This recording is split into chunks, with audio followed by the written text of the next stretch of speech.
Hello সবাইকে, আজকে বানাবো মাছের মাথার মুড়িঘণ্ট। মুড়িঘণ্ট বানানোর জন্য আমি মাছের মাথাকে ভালো করে নুন আর হলুদ মাখিয়ে রেখে দিয়েছি। এরপর কড়াইতে পরিমাণ মতো তেল নিয়ে নিয়েছি এবং তেলটাকে ভালো করে গরম করে নিচ্ছি। তেল ভালো করে গরম হয়ে গেলে এর মধ্যে মাছের মাথাগুলো ছেড়ে দিলাম।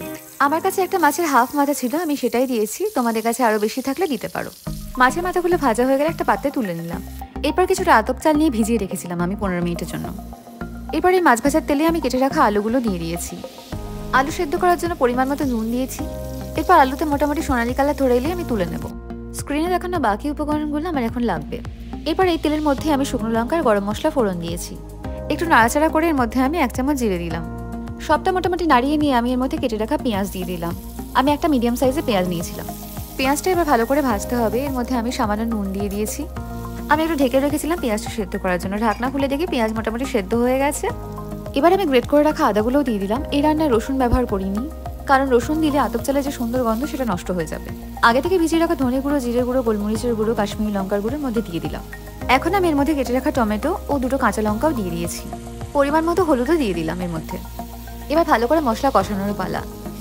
টমেটোগুলো সেদ্ধ করার জন্য আমি একটু গরম জল দিয়ে দিয়েছি এর মধ্যে। আমি এবার এর মধ্যে একটু চিনি দিয়েছি। অন্যদিকে আমি মাছের ভাজা মাথাগুলোকে একটু ভেঙে নিচ্ছি। মশলা কিছুটা কষানো হয়ে গেলে আমি এর মধ্যে ভেজে রাখা আলুগুলোও দিয়ে দিলাম।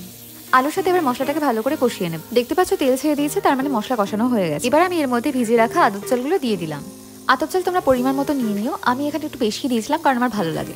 এবার চালটাও মশলার সাথে আর একটু কষিয়ে নিচ্ছি। মা বলে মশলা ভালো করে কষালে অর্ধেক রান্না হয়ে যায়। এই অবস্থায় আমি এর মধ্যে 2 কাপ গরম জল দিয়ে দিয়েছি। আমরা মুড়িঘণ্টে একটুখানি গ্রেভিওয়ালা পছন্দ করি, তাই একটু বেশি জল দিয়েছি। আমি হাফ কাপ চালে 2.5 কাপ জল দিয়েছিলাম। এরপর এর মধ্যে পরিমাণ মতো নুন দিয়ে দিলাম।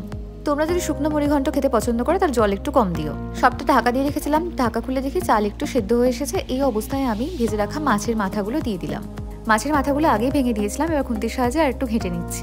সবটা কিছুক্ষণ মিডিয়াম আঁচে ঢেকে রাখার পর দেখি আলু চাল ভালো মতো সেদ্ধ হয়ে গেছে। আমি এর মধ্যে একটা কাঁচা লঙ্কা দিয়ে দিলাম সুন্দর গন্ধের জন্য। এবার হাফ চামচ মতো গরম মশলা গুঁড়ো আমি এর মধ্যে দিয়ে দিয়েছি।